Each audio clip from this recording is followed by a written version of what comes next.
छावा सिनेमात छत्रपती संभाजी महाराजांची भूमिका साकारणारा विकी कौशल सध्या सोशल मीडियावर ट्रेंडिंगचा विषय बनलाय।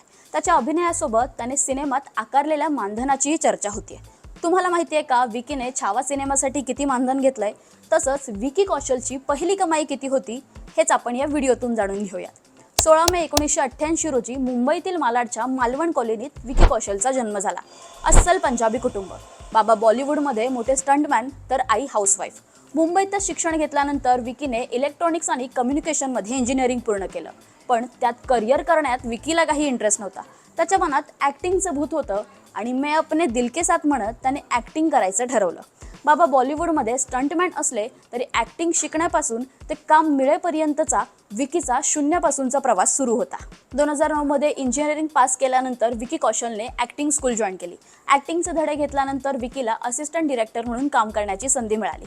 अनुराग कश्यप यांच्यासोबत चित्रपट असिस्ट केले। त्यानंतर ॲक्टिंगमध्ये उतरायचं ठरवलं। असिस्टंट डिरेक्टरच्या भूमिकेतून बाहेर पडून विकीने थिएटर जॉईन केलं।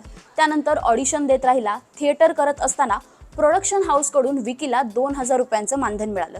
लाखो रुपयांचा जॉब सोडून विकीने ॲक्टिंगला सुरुवात केलेली आणि 2000 रुपये हे विकी कौशलचं पहिलं मानधन होतं। आता 130 कोटींचं बजेट असलेला छावा सिनेमा यामध्ये विकी कौशलने तब्बल 10 कोटी रुपयांचं मानधन घेतल्याचं बोललं जात आहे। राजी, उरी, संजू, डंकी, सरदार उधम, सॅम बहादूर सारख्या अनेक चित्रपटातील भूमिका विकीने गाजवल्या। विकीच्या कोणत्या चित्रपटातील भूमिका तुम्हाला सर्वात जास्त आवडते हे आम्हाला कमेंट बॉक्समध्ये नक्की सांगा।